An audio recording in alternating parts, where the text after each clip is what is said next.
could mean light or splendor or glory. We translate it as glory of God, but probably more technically translated as the splendor or light of God. But light is well, there's I think the sentence that you were thinking of, the luminaries of knowledge that shine within the atom and the oceans of wisdom that shine within a drop. He's taking both the metaphor of light and the metaphor of knowledge as being these, as these, I don't know, realities that are capable of conveying infinite, The thing is, isn't he separating, isn't he saying that without this, there could be no Godhead, or no man could exist. However, he has his life, and we come into our life, his life, and we recognize the signs of his truth and the signs of his life. So in other words, it's an awareness or consciousness, this light. Man is And one it confers station. information. Man is one station. God is unknowable, but also unchallengeable. Right. So going on, so this paragraph 107 is talking about this light, the light of the attributes of God that sort of shine within every atom. And then paragraph 109 moves on within every atom and then sort of at the highest level within the human reality. In paragraph 109 then, he sort of builds it up to that next level where he talks about the light, the light shining within the human reality. And of all men, he says on page 103, the most accomplished, the most distinguished, and the most excellent are the manifestations of the Son of Truth. Nay, all else besides these manifestations live by the operation of their will and move and have their being through the outpourings of their grace. And again, on the theme of light, he says, these tabernacles of holiness, these primal mirrors which reflect the light of unfading glory, are but expressions of him who is the invisible of the invisibles. By the revelation of these gems of divine virtue, all the names and attributes of God, such as knowledge and power, sovereignty and dominion, mercy and wisdom, glory, bounty, and grace are made manifest. So he reiterates the point that he made a couple of pages ago about this reality of the manifestation, but it's within the framework of, all things are expressive of these attributes, of all things, but there's a hierarchy, sort of a threefold hierarchy. There's sort of creation, and then there's the human reality, which sort of sits atop, the rest of creation, and then there's the manifestation, which sits atop the human world. And these represent successive. 109. 109, yes. So these represent sort of successive effulgences or successive revelations of those divine attributes. So in paragraph 110, he makes an important point about the differences between the manifestations. He's going to go into more detail on this later on in part 2, but he introduces the idea here that that all of them have sort of they're all equal in some sense, but they're different in another sense. And this is an important problem that Baha'u'llah has to provide a solution for. And the solution he'll provide, as we'll see in a few pages, is to assign these twin stations to them. But paragraph 110 sort of introduces the problem. He says, these attributes of God are not and have never been vouchsafed specially unto certain prophets and withheld from others. Nay, all the prophets of God, his well-favored, his holy and chosen messengers, are without exception the bearers of his names and the embodiments of his attributes. They only differ in the intensity of their revelation and the comparative potency of their light. Even as he hath revealed some of the apostles, we have cause to excel the others. But he goes on and says, in affirmation of their underlying unity, that a certain attribute of God hath not been outwardly manifested by these essences of detachment, doth in no wise imply that they who are the daysprings of God's attributes and the treasuries of his holy names did not actually possess it. So even if we can't see a particular manifestation being a manifestation of love or mercy, say, nevertheless, they potentially contain all of the attributes. The ones that they manifest, we might say, are a function of the time and place in which they came. If this is the case Yes. of all these attributes reflecting all of the prophets, Yeah. how come then these prophets in the past were actually wishing to be in this day and in this, important revelation Yes. of Baha'u'llah. It's meaning somehow Baha'u'llah's attributes, reflecting attributes of God, it's actually more in Baha'u'llah than the others. Well, is it that Baha'u'llah is essentially greater, or is it that the capacity of humanity in this age is greater, and that's why the revelation has more light? Because the light that it shines is in proportion to the capacity of humanity to receive the capacity of humanity, not the... Then it becomes not a matter of saying, oh, this one is better than that. It takes us out of the whole argument of saying, Yes. this prophet is better than that prophet because they said these great things and that other prophet didn't say anything about these things.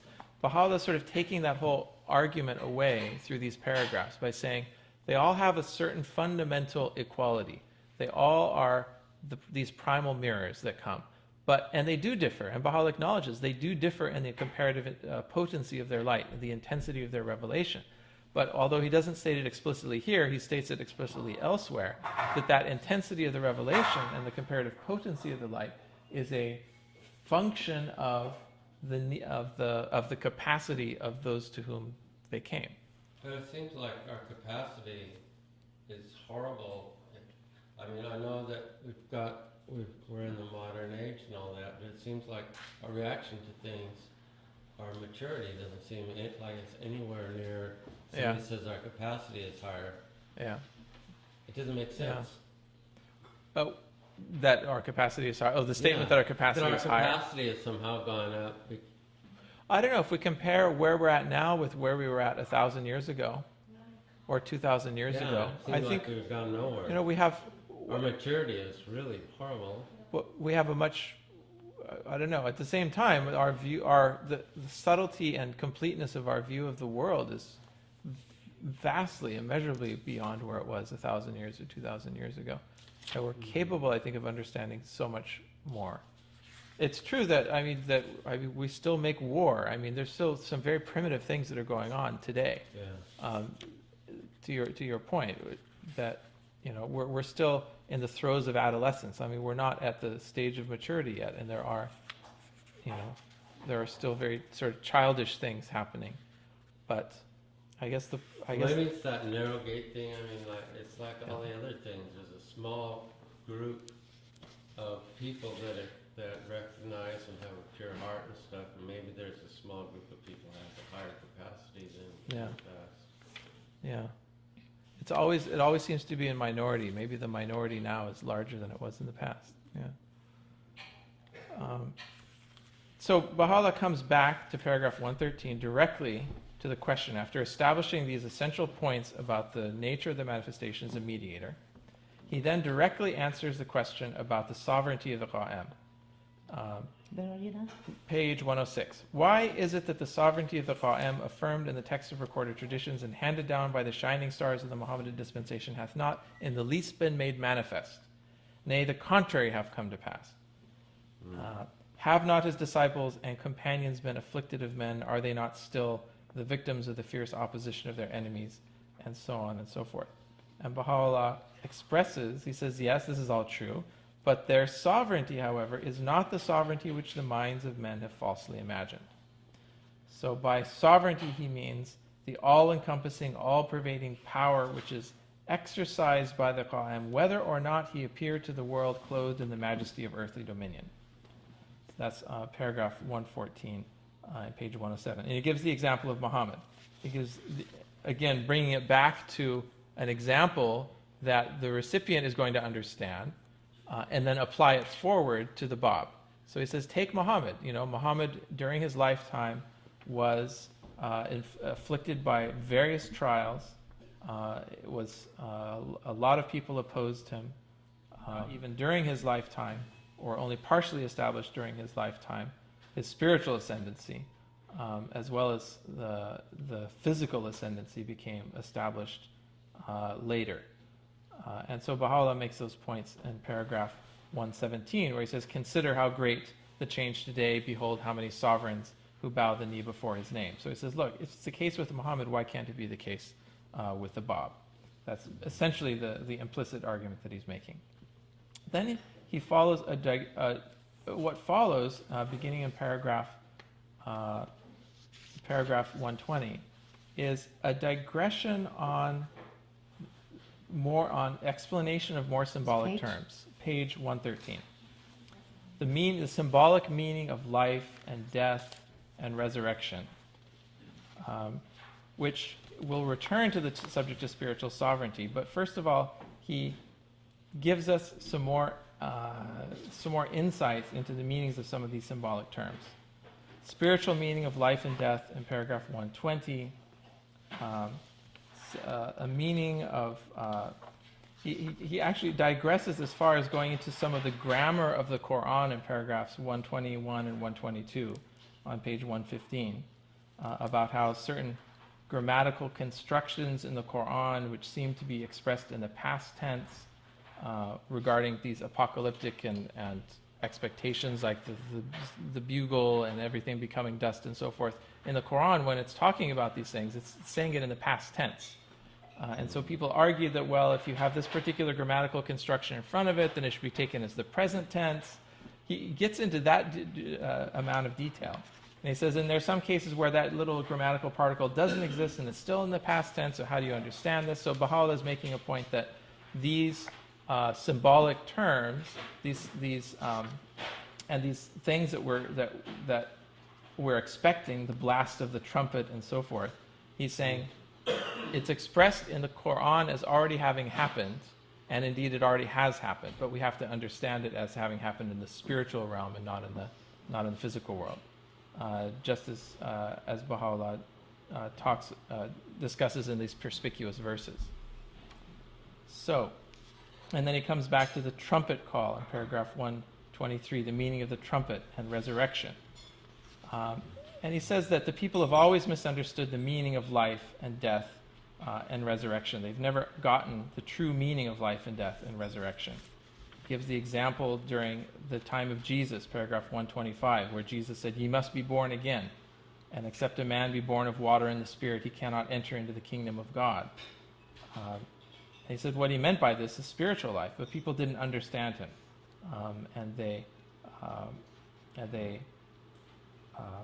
made fun of him and opposed him because they didn't understand that when they talk about life and death, and when they talk about let the dead bury their dead, to us it's sort of an obvious point that the dead are the spiritually dead. But he's saying that people even didn't have the capacity to understand these symbolic terms in their metaphorical significance.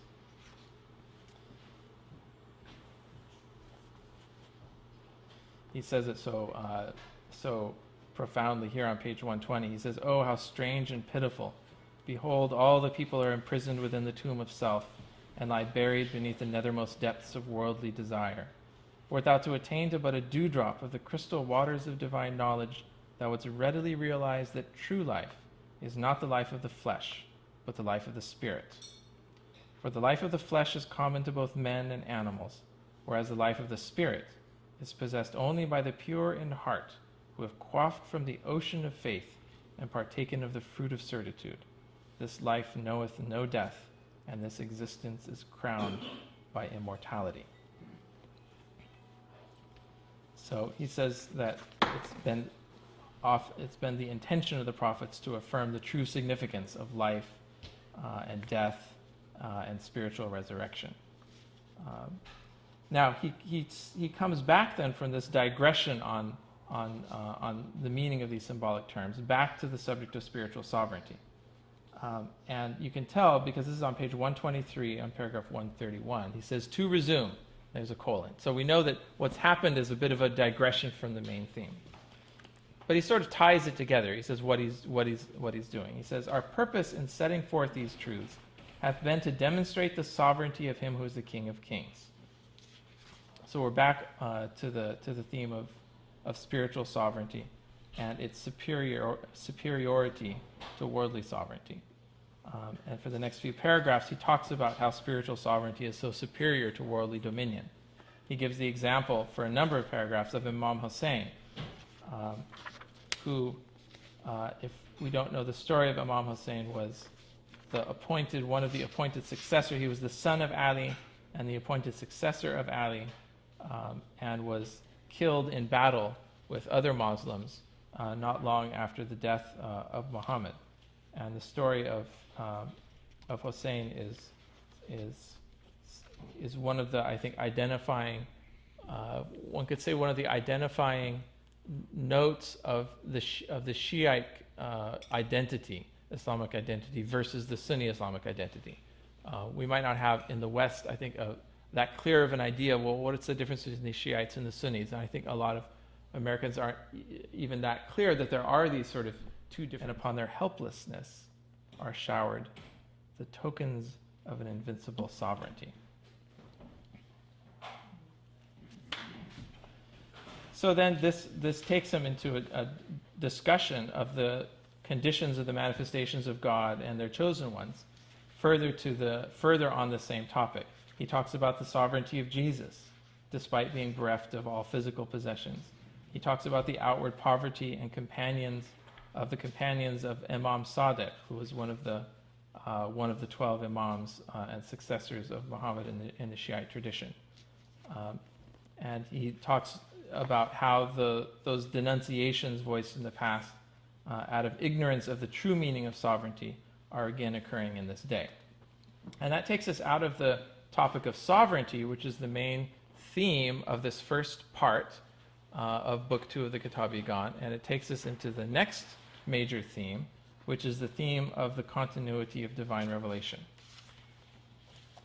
So between paragraphs 146 and 147 on page 135, this paragraph that begins, when the unseen, the eternal, the divine essence, that's sort of, there's a paragraph break there, but it's more than a paragraph break. It's really a major section break. I mean, Baha'u'llah changes gears from this point and now shifts into a different gear starting on page 135.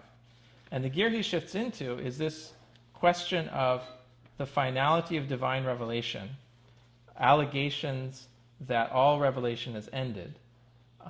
And in answering these allegations, Baha'u'llah has to deal with sort of what you might call the elephant in the room for most Muslims when it comes to accepting any claim beyond Muhammad. And that is a statement in the Quran itself that Muhammad is the seal of the prophets.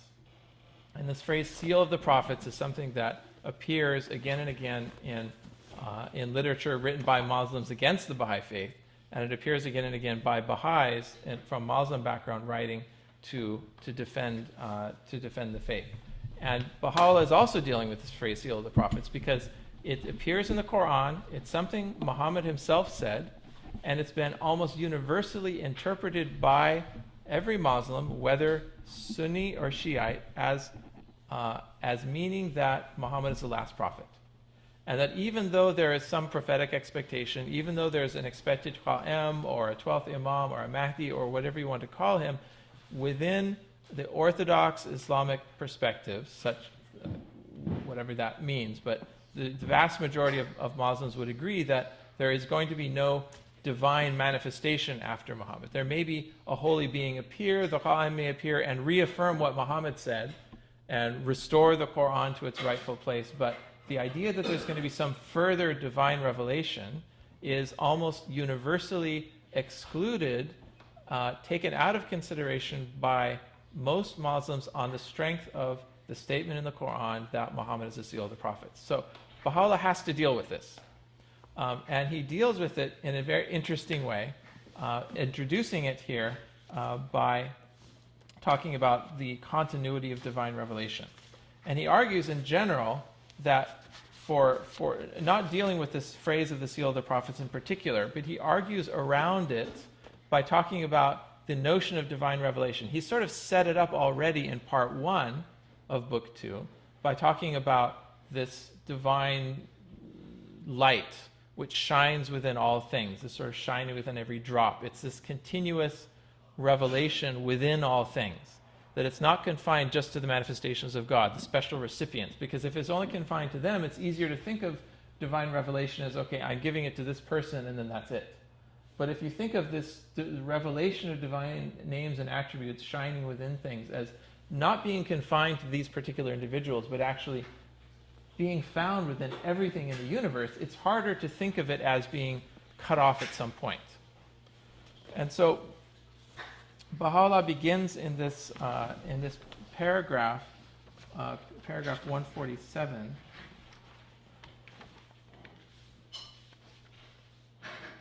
by going straight at this idea of the hand of God being chained up. This is on page 136.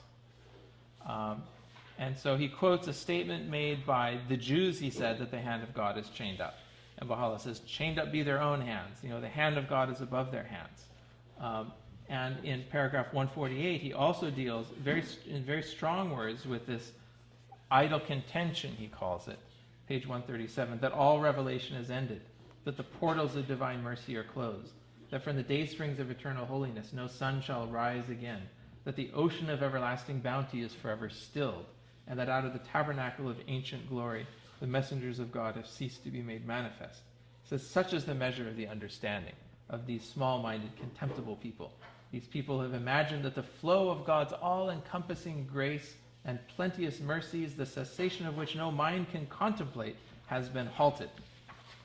So Baha'u'llah is putting this, phrasing this, in the context of a direct attack on certain ideas expressed by Jewish commentators, but of course this idea goes beyond them and includes, significantly, the Muslim divines as well. And perhaps by focusing his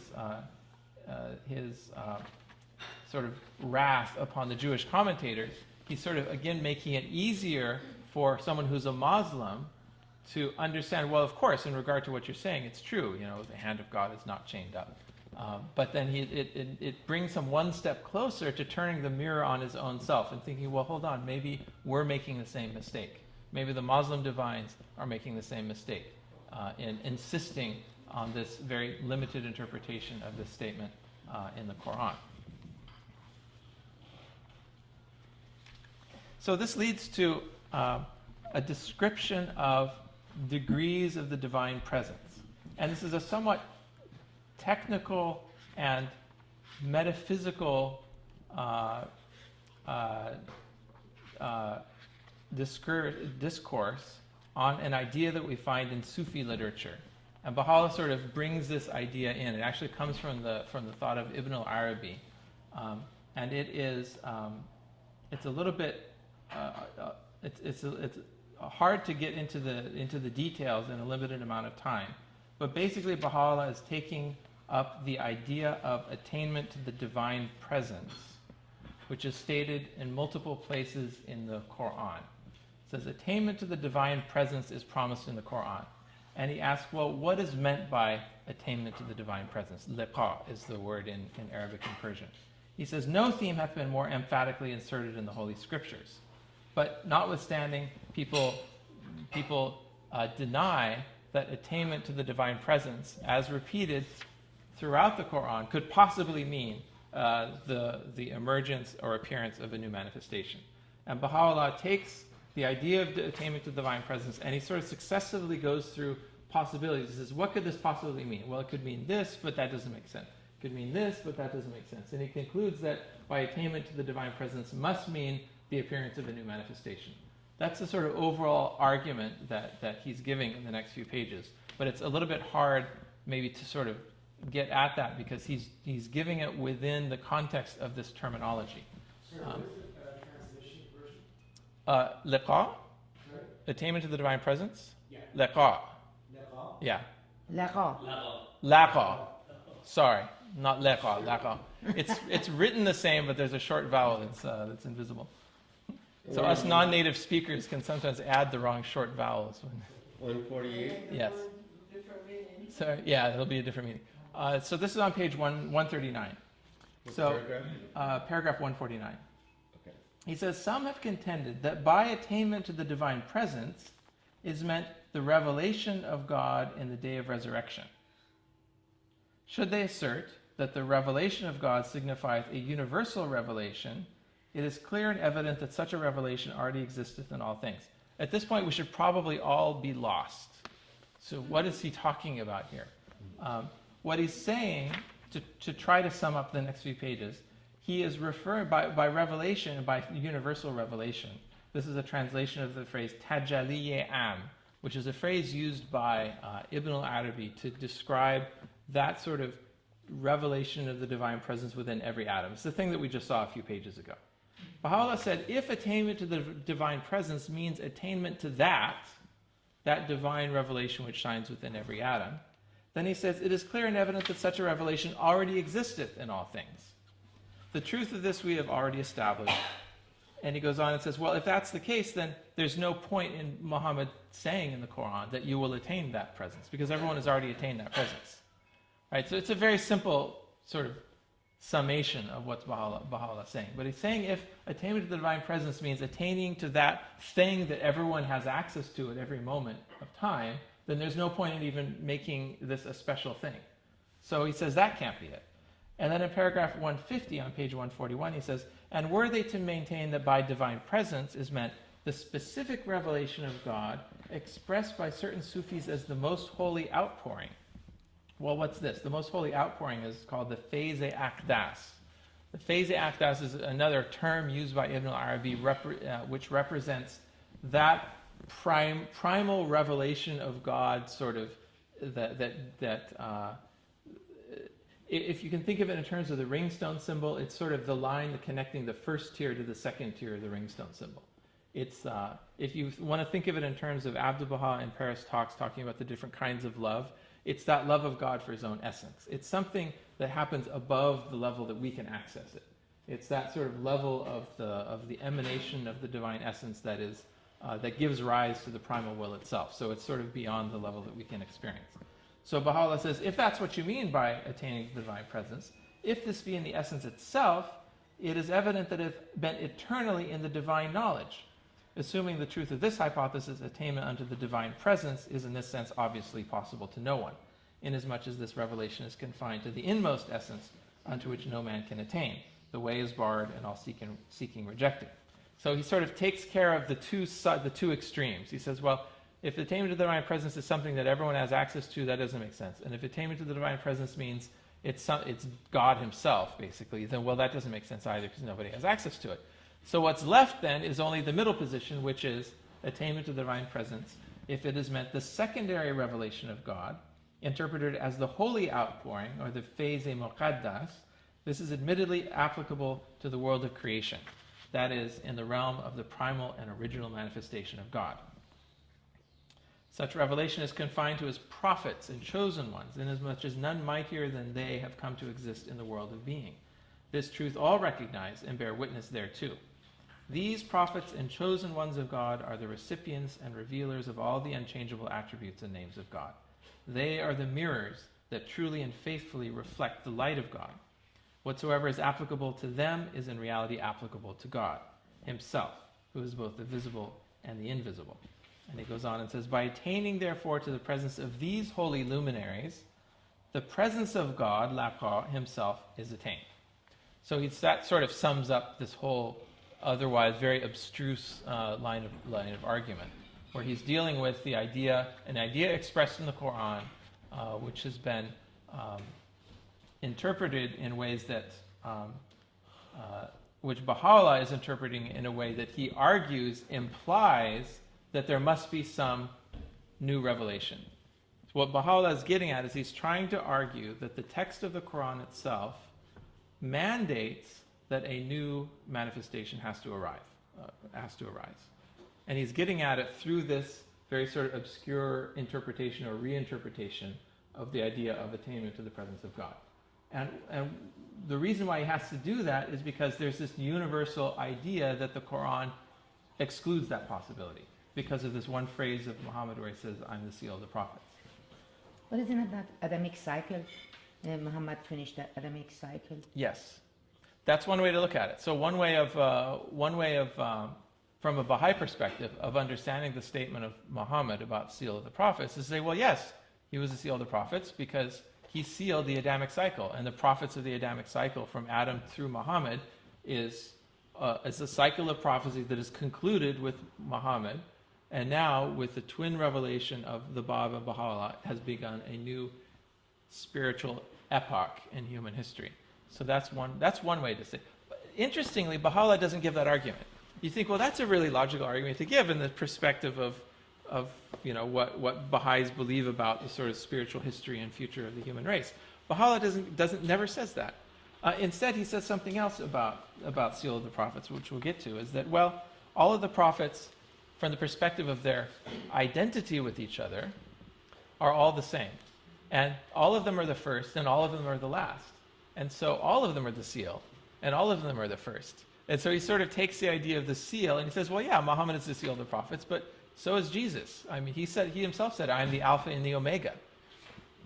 Right? And so on and so forth. So you can see that's a different direction that you can go with that. And that's more the direction that we find in the Kitab Yagan. Okay, so I hope this didn't completely put you to sleep about divine presence, because it's a little bit technical, but you can see sort of what the overall point is. The overall point that Baha'u'llah has to make, and why he's making it, has to do with getting around this elephant in the room of the idea of the seal of the prophets that's in the Quran. And we'll finish. We'll sort of stop for coffee in a couple of minutes, maybe, and then come back. Yeah. Okay. I'm making tea. Making tea. Tea or coffee also? Coffee. Looks like Coffee it. also? Yeah. Okay. I didn't hear your last rule we'll start with. So we have the tea coffee thing is set. Okay. So we're back to the divine presence, and Baha'u'llah says, it's in this paragraph on page 142, he sort of sums it up by saying that, therefore, attainment to the presence of these holy luminaries, the presence of God himself is attained.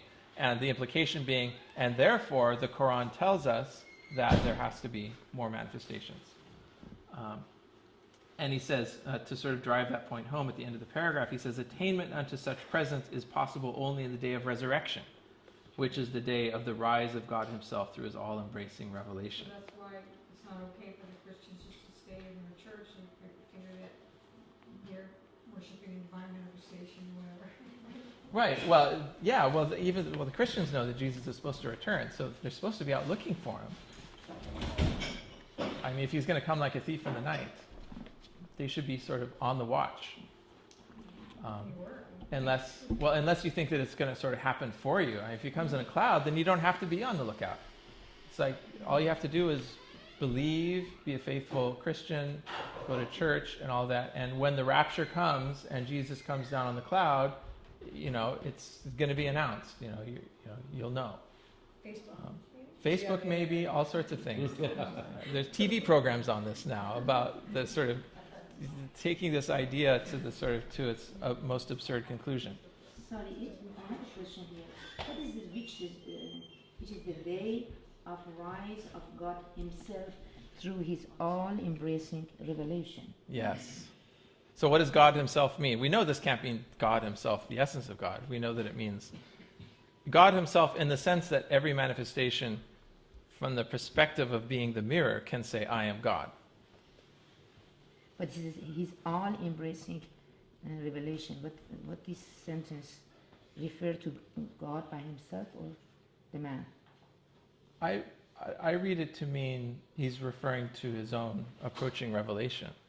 I mean, he's alluding to the revelation of Baha'u'llah. Does anybody else have any thought about that?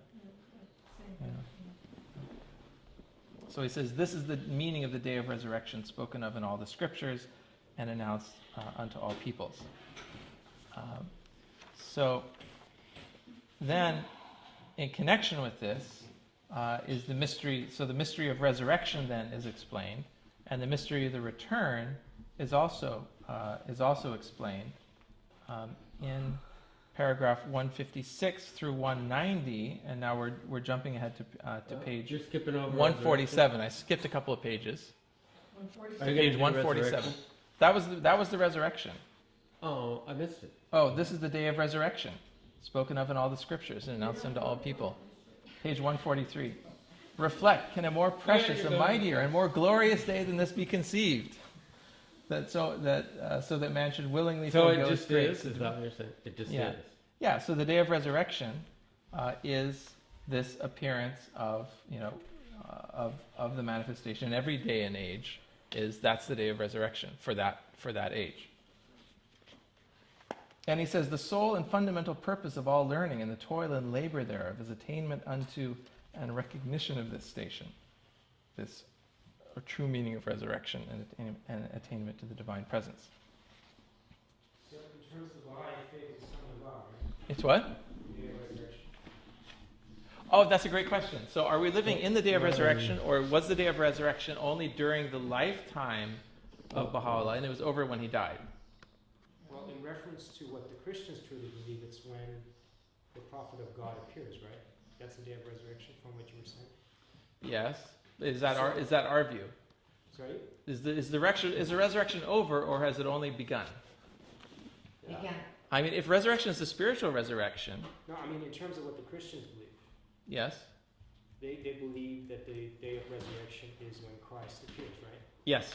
Right. And Christ will appear, and then the dead will actually physically rise out So of their it's an event. tombs. It's one particular event. It's a like- particular event. It's a historical event. Right. So in Yes. terms of them, if you cross-reference back to the Baha'i faith, it's already come and go. Because Baha'u'llah was born, he declared his mission, Yes. and then he passed away. Yeah, if you wanted to correlate, if you're, I suppose, speaking, on those terms, you would say, you missed it. You missed the boat. But, I mean, you missed it in a sense, but in another sense, you haven't. I mean, you can still get in the beginning, you know. The train. This stock has a long way to run before. On page 144, it says here, it says, but what does mean that the the day of dead resurrection, shall rise? and everybody can see. from the tomb? That the dead will rise from the tomb. Well, it's the tombs of waywardness and desire, right? It's the Say it tombs again? the tombs of waywardness and desire. Baha'u'llah refers to them all the time. Yeah. And so the What rising of the about dead referring is to the death? spiritual awakening. It's a spiritual awakening. And given that most of the world is still not spiritually awakened, we can say the resurrection is definitely not yet played out. So we tell them that you were dead that time the resurrection happened. Yeah. Yeah, deep in the night, right? Yeah. Is that true? Yeah. So jointly with the resurrection, then, is the mystery of the return, and I'll just say a few words about that, and then we'll pause and get back to that. And this is page 147, on paragraph 156, because the return is connected to the resurrection. Because just as there is a resurrection, sort of every prophet when it comes, it's a new resurrection. Also, there's sort of a cyclical process. There's a return, not just of the prophet of the manifestation from age to age, who returns with the qualities, the attributes of God which are possessed by previous prophets, but there's also a return of the believers, and there's also a return of the deniers. So we're not talking about reincarnation here, but we're talking about a sort of spiritual patterns, certain archetypes in relation to the dawn and establishment of a world faith are repeated from age to age, which is why Muhammad, as Baha'u'llah talks about, Muhammad refers to the people of his age. He said, you are the people who killed the prophets past. He said they didn't understand what he was talking about. He said, we had nothing to do with killing Jesus and so forth. And Muhammad said, no, but you are the ones who did it. Because they are the return, they're the spiritual return of the deniers of the past. So the idea of return encompasses more than just the return of the prophet. It's also the return of the first disciples, the spirit. That's how the Bab could talk to in his address to the letters of the living, sort of talk to them in the same terms that Jesus talked to his disciples. He basically said, you are them. You are the return of those same disciples. It's from the spiritual point of view, the return is not just confined to the manifestation, but it's everyone else associated with it. So Baha'u'llah gets into that It's confusing. and the I'm sorry. It's confusing. It's confusing? Yeah. We'll talk about it over tea, Okay. because we're just at the end. This is paragraph 160. We're going to pick up paragraph 161, page 152 after we have a cup of tea. 152 to 161. Page 152, paragraph 161. And I'm selecting this as a stopping point because this is a good place. This is where Baha'u'llah now gets into talking about the twofold station of the manifestations. And it's in further explanation of the idea of the return. He gives this idea, we might say, essential verity, as Shoghi Effendi says, one of the essential verities of the faith. is this idea that the manifestations have this twofold station. So we'll talk about those two stations as well as the prerequisites of the true seeker and the further proofs of the Bob when we come back in a few minutes. So let's just take 5 or 10 minutes. Paragraph. For me, this is the hardest part of the book. And you might have heard that as I was speaking too, because it's easy to sort of lose the thread of what exactly is going on here and why is this, why does he take 20 paragraphs out and do this and then go back to that, and not all of the pieces are all together in It sounds my like he's mind. making up stuff so it'll fit the way he wants it to. Well, I think there's an underlying logic, and it may be just that the underlying logic we haven't pulled together all the Okay, pieces. I'm just throwing that out. Yeah. Let's hope so. But what we're at right now is paragraph 161, page 152, which introduces one of the main themes of the Kitab Yagan. So if we want to identify main themes of the Kitab Yagan, we might include among them from book 1 the theme of literal interpretation of scripture causing problems, leaders of religion, and the need to sort of be independent in one's investigation of reality. From part 2, from last session, we might pull out the idea of the inaccessibility of God and the complete unknowability of God, and the existence of the manifestations as channels between an unknowable reality, unknowable dimension of reality, and this world, and the special station of those channels, their sovereignty. And we can understand this in terms of the answer to the question posed by the uncle of the Bab, saying, well, look, these guys, or in terms of the Bab in particular, is the Bab didn't seem to have any of these qualities that we expected. Chief among them, sovereignty, physical sovereignty. He's supposed to come with an army and crush the armies of ignorance and misbelief. But he's come and he didn't do that. So what's happening? So Baha'u'llah in part 2 is saying, look, they do have this sovereignty. You have to understand it the following way. Then he also has to explain this problem about the idea of the finality of prophethood from the Quran. And to do that, he introduces the idea of return and the oneness of the manifestations and progressive revelation. These are all ideas we've been familiar with in other contexts, but they get introduced here in part 2. In particular, the way Baha'u'llah explains the return, because he has to explain two things. He has to explain how they're different and yet how they're the same. Because the overarching idea is if these beings are channels between the invisible essence and this world, and they all essentially have the same attributes, then they have a certain oneness. There's a certain oneness of the manifestations of the prophets. Mm-hmm. But at the same time, there are undeniable differences between them. And of course, that's what everyone sees and what everyone focuses and what everyone looks at in the world when they compare one prophet to the other. So Baha'u'llah has to explain that as well. He explains this through the idea of the twin stations of the manifestation, and it's introduced here in paragraph 161. So paragraph 161 is really a key paragraph because this sets the stage and sets the outline of what's going to happen for most of the rest of part 2 of the Kitab Yagan. Not most of it, but about halfway to the end. So he says, "It is evident to thee that the bearers of the trust of God are made manifest unto the people of the earth as the exponents of a new cause and the bearers of a new message. Inasmuch as these birds of the celestial throne are all sent down from the heaven of the will of God, and as they all arise to proclaim his irresistible faith, they therefore are regarded as one soul and the same person. For they all drink from the one cup of the love of God, and all partake of the fruit of the same tree of oneness. These manifestations of God each have a twofold station.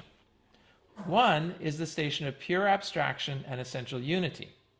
And it goes on and describes that from this perspective, there's no distinction between one and the other. This is at a metaphysical level, because with your eyes and reading what they write, they couldn't be any more different. The spirit of what the words, the context, the historical context, the language, the metaphysical framework, the social laws and principles, everything about them seems to be different. Baha'u'llah is here saying what seems to be intuitively not obvious at all. At some level, they are identical. One is identical to the other. And this is that first station, the station of pure abstraction and essential unity. And he's going to go into more detail on this station. And then he's going to come to the second station. It's easy, if you're reading quickly, to read through this paragraph, sort of skip that sentence, and then suddenly you're lost for the rest of the book, because you won't get when he comes back to the second station, you're going to miss the context, because Baha'u'llah stays on this first station from paragraph 161 all the way through paragraph 191. So if you want to get to the second part of the argument, where he says, oh, and the second station is the following, you have to turn all the way to page 176. So in 176, he sort of sums up on paragraph 191. He says, we've now talked about the station of oneness, and now we're going to talk about the station of distinction. So I want to highlight that statement, because that gives you a key element of the organization of the Kitab Yagan, that from pages 152 to page 176 in the old version, he's talking about the first station of the manifestations of God, the station of their essential unity. Within the perspective of their essential unity, one can then understand the meaning of the return of the prophets from age to age. The return being, it's not the same physical person, obviously, with the same name and the same parents and all that, but it's a return of the same attributes, the same spirit, the same that same link between humanity and the unknowable essence is what is re-expressed from age to age. So, and this is what Baha'u'llah says in this in these pages on the station of pure abstraction, essential unity. He's describing the meaning of return. First of all, in the context of the chosen ones, and the chosen ones of the prophets, their followers, and second of all, in relation to the prophets themselves. So we sort of concluded last session on the idea that both the believers and the deniers are sort of reincarnated, as it were, not in the Buddhist sense, but in a sense the spirit of belief and the spirit of denial returns just as much as the prophet does, and in that sense Muhammad can address the deniers of his age and say, you're the ones who killed the prophets past. So Baha'u'llah goes into further detail on this here from paragraphs 163 to 170. And that's taking us... Oh, and it's interesting sort of in passing that in talking about this mystic transformation in the prophets, he says this mystic transformation in the chosen ones is a proof of the sovereignty of the manifestation. So he's still in the background. The topic of their sovereignty is there, and establishing their sovereignty. And one thing that establishes their sovereignty is that they have this power in the world. The power they have in the world is not the power of armies to crush the hosts of idleness and misbelief. The power and the sovereignty they have is the power and sovereignty to change people, to change fundamentally people, to change them from the copper of the base copper of unbelief to the gold of true belief. And Baha'u'llah refers to this in pages 156 and 157, paragraph 164. He says it's evident that nothing short of this mystic transformation could cause the spirit and behavior so utterly unlike their previous habits and manners to be made manifest in the world of being. For their agitation was turned into peace, their doubt into certitude, their timidity into courage. Such is the potency of the divine elixir, which swift as the twinkling of an eye transmuteth the souls of men. And then he has a brief digression on the substance of copper and how it transmutes into gold. Very puzzling, the statements he makes here.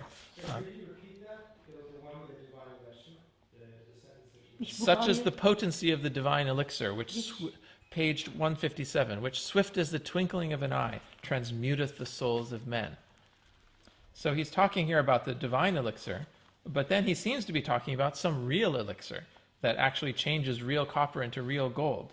And that's a bit of a digression, which we won't have time to get into, but there's actually a whole body of tablets of Baha'u'llah which haven't yet been translated into English, where he proposes that it is possible to create an elixir which changes copper into gold.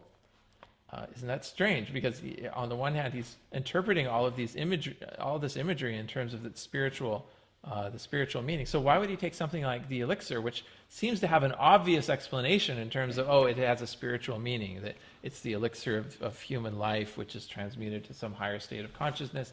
But no, he actually not only affirms that the true elixir, of course, is this elixir of the Word of God, which transmutes the souls, but he doesn't stop there. He says, but this elixir also exists in the physical world. And he says, in the discovery of this elixir, he says, in the Kitab-i Aqdas itself, you have to read it closely, paragraph 189 of the Kitab-i Aqdas itself, he says, the discovery of this is the greatest of all signs of the maturation of the world. He said when this is discovered, he said it will. That's going to be the sign that our maturity is upon us. Go to paragraph 189 of the Kitab Yaqdas to find out. Copper into gold. Yeah. Now one could argue, Taherzadeh talks about this in the Revelation of Baha'u'llah, and he refers to this body of tablets. He says, well, modern science has found a way to transmute elements in particle accelerators, which is true. The atom of An atom of lead can be changed to an atom of gold. Just take away a proton, something like that. It's possible to do. It takes a lot of energy. It's not economical, but we no longer believe that atoms are fundamental elements of reality. You can mix and match and add and take away protons and get other elements. So it's possible to do scientifically.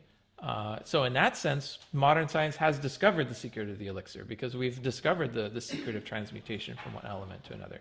So perhaps that's what Baha'u'llah was talking about. The subject of the tablets that he's written about it is rather opaque, and he actually makes recourse to the language of medieval Arab alchemists in describing these things, and it's really tough to understand. And I think it's safe to say no one has penetrated to the bottom of it. So does he make reference to the philosopher's stone? Yes. Used for the alchemy of transmuting the Yeah. base copper to gold? Yes. Okay. Yes. So that's in the Kitab Atlas? Not all of that. In the Kitab Yaqdas, he alludes to it. He says, we have appointed 2 signs for the coming of age of the human race. The first of these, which is the greatest, has been mentioned in other tablets. And what he's alluding to, and someone asked Abdu'l-Baha, what's he talking about? And Abdu'l-Baha said he's talking about the elixir. You have to go to the footnote to paragraph 189 to get that explanation. But it's written in there, the footnote. It's the philosopher's stone, the real deal. Yeah. Whatever that means. I mean, perhaps this means the modern scientific, the understanding of matter, which allows us to transmute one element to another. Perhaps he's referring to some as yet unattained state of matter. It's hard to believe, knowing what we know about physics, knowing what we know about the atom, nuclear processes, and so forth, that there is some as yet undiscovered force or power or chemical reaction or whatever that could actually perform this kind of a transmutation. It's hard to see it in light of modern physics how such a thing would be possible. But he says it's a sign of the coming of age of the human race. So anyway, that's a bit of a digression. Yes. Sign of coming to age, but does that signal something else too? Or? Yes, it does. Okay. He says it's a sign of the coming of age of the human race, and he says, and after that, a great calamity is in store for mankind. So he actually connects what this idea of the calamity, that is hinted at throughout Baha'u'llah's writings, and he says this is connected to the discovery of the elixir. So, which is sort of interesting. So that actually, if you like, bolsters the idea that he's referring to the scientific.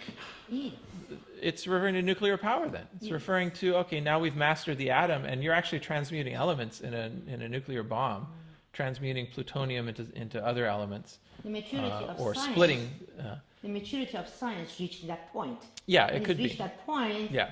just this is ultimate for the people. Oh, we want the gold. Yeah. And then Yeah, but it's really not about copper and gold. Exactly, It's about exactly. something even far, Exactly. far more powerful Yes, than that. yes. I mean, that's trivial compared to Yes. what you can do with nuclear power. I mean, it's an essentially unlimited source of power if you can control it. So who knows? This is one of those question marks that we just have to sort of leave for now. Anyway, this is all on the way to talking about the return of the prophets in relation to the chosen ones, and how the chosen ones return from age to age, and they're transmuted by this sovereignty, this sovereign elixir of the Word of God, and that's one of the proofs of the sovereignty of the manifestation. So he then comes after that, talking about the return of the chosen ones to the return of the prophets themselves, and how the twofold station of the manifestations, particularly the station of their essential unity, which is the first of their 2 stations, can explain this phenomenon of the return in the Quran. And it also explains the question of the uncle of the Bab, because the uncle of the Bab is saying we have these expectations about return, and what we're seeing is not in accordance with our expectations. So Baha'u'llah is providing now a new theological framework for understanding the appearance of prophets from age to age, within which you can understand how you can get things contrary to expectation. There's something there's an essence which is unchanged from return to return, and at the same time there's something which changes the personality, the particular characteristics of the revelation, and so forth. So, and this is where Baha'u'llah begins to touch upon this big problem of the seal of the prophets around the paragraphs 171, 172, 173. And this is where Baha'u'llah offers this way of understanding the seal of the prophets, as I mentioned in the last session, that, well, just as you can understand Muhammad as the seal of the prophets from the perspective of their essential unity, he's also the first of the prophets, and likewise with all the other prophets. So he gives that example here. But he admits that the mystery of this theme hath in this dispensation been a sore test unto all mankind. This whole business about who's the first and who's the last. So Baha'u'llah just tries to transcend that whole debate by saying, look, first and last is all relative, from if you look with the eye of oneness. So he says, in relation to this theme of the seal of the prophets, he says the seal of the prophets is one of those veils of glory that the Quran itself says is going to veil people from the truth when it arrives. So this is on page 166. Among the veils of glory are such terms as the seal of prophets and the like, the removal of which is the supreme achievement in the sight of these base-born and erring souls. So that's sort of how he takes care of it. But he says the people have failed to apprehend the true meaning of attainment to the divine presence and the resurrection, because that reckoning, that great event, is symbolic.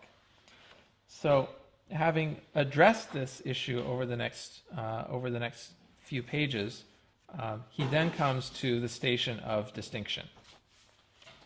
And so I'm going, and not before issuing another one of these beautiful little intimations of his own approaching declaration on page 175, paragraph 190, where he says, "By God, this bird of heaven now dwelling upon the dust can, besides these melodies, utter a myriad songs, and is able, apart from these utterances, to unfold innumerable mysteries. Every single note of its unpronounced utterances is immeasurably exalted above all that hath already been revealed, and immensely glorified beyond that which hath streamed from this pen. Let the future disclose the hour when the brides of inner meaning will, as decreed by the will of God, hasten unveiled out of their mystic mansions and manifest themselves in the ancient realm of being." Sort of with 20/20 hindsight, we can say, "Oh wow, okay, this is pretty." This is pages 175 and 176. I mean, he's just coming short of saying, who he is and what's about to happen. But again, you can only sort of see it looking backwards. So, paragraph 191, page 176. He's addressed the question of the unity of the prophets, and now he's going to address the question of the differences, the distinctions between the prophets. So he says, "We have already in the foregoing pages assigned 2 stations unto each of the luminaries, arising from the day springs of eternal holiness. One of these is the station of essential unity, we have already explained. The other is the station of distinction, and pertaineth to the world of creation and to the limitations thereof. In this respect, each manifestation of God hath a distinct individuality, a definitely prescribed mission, a predestined revelation, and specially designated limitations. Each one of them is known by a different name, is characterized by a special attribute, fulfills a definite mission, and is entrusted with a particular revelation." He said, "It is because of this difference in their station and mission that the words and utterances flowing from these wellsprings of divine knowledge appear to diverge and differ. Otherwise, in the eyes of them that are initiated into the mysteries of divine wisdom, all their utterances are in reality but the expressions of one truth." So he says that's from the standpoint of their oneness, they manifest the attributes of Godhead, and from the standpoint of their distinction, they manifest the attributes of absolute servitude. And that's how we can understand the truth of their divergent utterances when sometimes they talk about messengership, sometimes they talk about Godhead, sometimes they talk about seal, sometimes they talk about servitude. Baha'u'llah here, I think, is alluding to the fact that the Bab himself, in various places, would refer to himself in different terms. Sometimes the Bab would call himself the gate of the promised Imam. And at other places, he would refer to himself as the promised Imam himself. And in other tablets, he would refer to himself in completely different terms, as entirely outside of that framework, but something entirely new. And some people would criticize the Bab, saying, well, who are you? Be consistent, Tell us, give us a consistent story, because he seems to be saying, I'm this and I'm that and I'm that and I'm that. And Baha'u'llah says it's within the perspective of the station of distinction that they have all these stations, all the way from servitude to divinity, and they can claim all of these stations.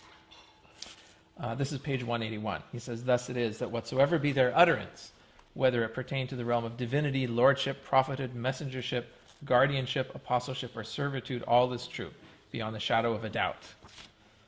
So it sort of takes care of an argument that was being voiced even in that day against some of the claims of the Bab. So he contrasts this. He says these manifestations then are the source of all knowledge, and he contrasts this with a certain individual who is honored in the Kitab-i-Gan to have quite a number of paragraphs excoriating him for his claimed knowledge. This is Haji Karim Khan Karamani. The poor man doesn't stand a chance. He is from pages 184 to 190 is basically brought forward as an example of the worst kind of divine. Basically the kind who claims every knowledge under the sun, but in fact really has none of that knowledge. And I'm not sure exactly why Baha'u'llah takes so much time in the pages of the Kitab-i-Gan. This is probably some bit of historical context that I don't have access to. Maybe it will be found in the future. Maybe the uncle of the Bab had a particular, maybe he met Haji Karim Khan Karamani, maybe he had read some of his writings, maybe there's some further backstory we're not privy to. But what ends up happening is Baha'u'llah takes this very extensive calling out of the Haji and uses it to usefully contrast this kind of person with the kind of person who truly is searching for truth. And it becomes a sort of an entree into that most sort of favorite and beloved of passages of the Kitab-i-Gan, sometimes incorrectly called the tablet of the true seeker, because it's not a tablet in its own right, but it is certainly about the spiritual qualities of the true seeker. And this is where the Kitab-i-Gan takes a beautiful turn away from the theology, away from talking about interpretation of Scripture, and comes straight to the spiritual heart of the spiritual quest. This is where it happens. This is how, this is truly, if you want to really understand the station of the Bab, this is how to train your ear to hear the music instead of looking at the notes. And it begins really before the paragraph that we're used to starting it on page 191, where he says, "Oh my brother, a divine mind only can yield the gems of divine knowledge." Paragraph 211. "And the fragrance of the mystic flower can be inhaled only in the ideal garden, and the lilies of ancient wisdom can blossom nowhere." Page 191, except in the city of a stainless heart. Sorry, what is that? A theme. 190, page 190. Yes, atheme, sinner or sinful. So it's in reference to a word that appears in the Quran. I think it's the fruit of the tree of Zaqum or something like that. And Zaqum is the tree of... It's a tree producing exceptionally bitter fruits, if you read the Quranic commentaries on this tree. Anyway, so this man is basically the tree of Zaqum. He's a tree that produces very bitter fruits. So it's contrasted with the true seeker after truth. And Baha'u'llah describes in beautiful detail the prerequisites of the true seeker and the path to divine knowledge in paragraph 213, page 192. And it goes for a number of pages. And because we're so short on time, I was hoping we would have had time to read the entire passage. but probably you're all at least familiar with it. You may have read it at least once. Maybe you can read it. Maybe you could just read 1 or 2 paragraphs, and then talk about it and so that we can get to the end. But who wants to read just the first paragraph or two, just to remind ourselves of how beautiful this is? But, oh my brother, when a true seeker. Page 192. 192? Yeah.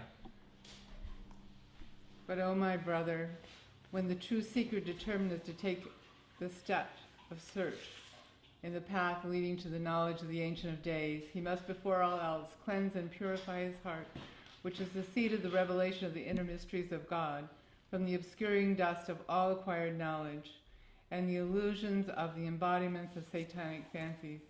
He must purge his breast, which is the sanctuary of the abiding love of the Beloved, from every defilement, and sanctify his soul from all that pertaineth to water and clay, from all shadowy and ephemeral attachments. He must so cleanse his heart that no remnant of either love or hate may linger therein, lest that love blindly incline him to error, or that hate repel him away from the truth. Even as thou dost witness in this day how most of the people, because of such love and hate, are bereft of the immortal faith, have strayed far from the embodiments of the divine mystery, and shepherdless are roaming through the wilderness of oblivion and error. That seeker must at all times put his trust in God, must renounce the peoples of the earth, detach himself from the world of dust, and cleave unto him who is the Lord of lords. He must never seek to exalt himself above anyone, must wash away from the tablet of his heart every trace of pride and vainglory, must cling to patience and resignation, observe silence, and refrain from idle talk. For the tongue is a smoldering fire, and excess of speech a deadly poison. Material fire consumeth the body, whereas the fire of the tongue devoureth both heart and soul. The force of the former lasteth but for a time, whilst the effects of the latter endureth a century. That seeker should also regard backbiting as grievous error, and keep himself aloof from its dominion, inasmuch as backbiting quenches the light of the heart and extinguishes the life of the soul. He should be content with little and be freed from all inordinate desires. He should treasure the companionship of those who have renounced the world, and regard avoidance of boastful and worldly people a precious benefit. For the dawn of every day he should at the dawn of every day he should commune with God, and with all his soul persevere in the quest of his beloved. He should consume every wayward thought with the flame of his loving mention, and with the swiftness of lightning pass by all else save him. He should succor the dispossessed, and never withhold his favor from the destitute. He should show kindness to animals, how much more to his fellow man, to him who is endowed with the power of utterance. He should not hesitate to offer up his life for his beloved, nor allow the censure of the people to turn him away from the truth. He should not wish for others that which he does not wish for himself, nor promise that which he does not fulfill. With all his heart should the seeker avoid fellowship with evildoers, and pray for the remission of their sins. He should forgive the sinful, and never despise their low estate, for none knoweth what his own end shall be. How often hath a sinner at the hour of death attained to the essence of faith, and quaffing the immortal draught, hath taken flight unto the celestial concourse, and how often has a devout believer at the hour of his soul's ascension been so changed as to fall into the nethermost fire. Our purpose in revealing these convincing and weighty utterances is to impress upon the seeker that he should regard all else besides God as transient, and count all things save him who is the object of all adoration as utter nothingness. So he says that these are among the attributes of the exalted, and constitute the hallmark of the spiritually minded, and says that only when the detached wayfarer and seeker have fulfilled these essential conditions, then and only then can he be called a true seeker. So it sets an incredibly high bar for the spiritual spiritual seeker. So part of the, for me, part of the amazing thing of this passage is not just how Baha'u'llah has distilled in a couple of paragraphs sort of the essence of this spiritual path, and the openness of mind and the detachment from the world and all of that. He also gives us a glimpse of that station of certitude which then the seeker enters, having fulfilled these essential requirements. And it's worth just taking a moment also to sort of glimpse how he says it. He says, only when the lamp of search, and listen to the ascending scale here. Every phrase ascends until you're at some ecstatic peak. Only when the lamp of search, of earnest striving, of longing desire, of passionate devotion, of fervid love, of rapture and ecstasy is kindled within the seeker's heart, and the breeze of his loving kindness is wafted upon his soul, will the darkness of error be dispelled, the mists of doubt and misgiving be dissipated, and the lights of knowledge and certitude envelop his being. At that hour will the mystic herald, bearing the joyful tidings of the Spirit, shine forth from the city of God, resplendent as the morn, and through the trumpet blast of knowledge will awaken the heart, the soul, and the spirit from the slumber of negligence. Then will the manifold favors and outpouring grace of the Holy and Everlasting Spirit confer such new life upon the seeker that he will find himself endowed with a new eye, a new ear, a new heart, and a new mind. He will contemplate the manifest signs of the universe and will penetrate the hidden mysteries of the soul. Gazing with the eye of God, he will perceive within every atom a door that leadeth him to the stations of absolute certitude.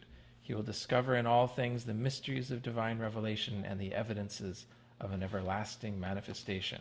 It's a complete spiritual rebirth, a new heart, a new soul, a new mind. Page 196. If this isn't being born again, this is, I think, exactly what Jesus was referring to. He also talks about how, having attained this station, one is able to sort of detect the fragrances if they're blowing in the uttermost corners of the east. He'll detect them if they're in the uttermost corners of the west. Part of the gifts of that station is having this insight into what are the, where is truth and where is error. One has a sort of an intuition about that. He says, when the channel of the human soul is cleansed of all worldly impeding attachments, it will unfailingly perceive the breath of the beloved across immeasurable distances, and will, led by its perfume, attain and enter the city of servitude. And literally, the Persian here is Egypt, the Mesr, the Egypt of certitude. Yeah, Shoghi Effendi translated the city of certitude because he knew that the Western readers would miss the whole allusion here about the Egypt of certitude. The allusion is to the story of Joseph, and the garment, Joseph's garment, which having been taken captive to Egypt and being a slave in Egypt for a number of years, and finally achieved a position of power and influence, he wants to inform his father that he's still alive. So he sends his shirt along with his brothers, and his brothers take the shirt back to his father. And it's because of the fragrance of the shirt, the smell of Joseph was still on the shirt, that his father knew that Joseph was still alive. That was the proof. Baha'u'llah uses this metaphor very often in his writings. Whenever you hear the talk about the fragrance of the garment, it's always referring to the story of Joseph from the Old Testament, which was repeated in the Quran. And so it's that, led by its perfume, is the perfume of the shirt of Joseph that leads people into the Egypt of certitude. So Baha'u'llah then identifies this city of God, which one enters into, the city of certitude. He defines it in paragraph 218 as that, page 217 and 218. He says that city is the Word of God revealed in every age and dispensation. Age of Moses, age of Jesus, age of Muhammad, and that's the city of certitude. And that once in about 1,000 years, he said, shall the city be renewed and readorned. Yes? Oh, I got 1 minute about it. Oh, you're out of... That was a good spot for me. That was a great spot to finish. All right. For the recording. Yeah. All right. We won't be finishing in too long either. Although this is sort of the climax of the volume. These amazing passages on the rest of it is the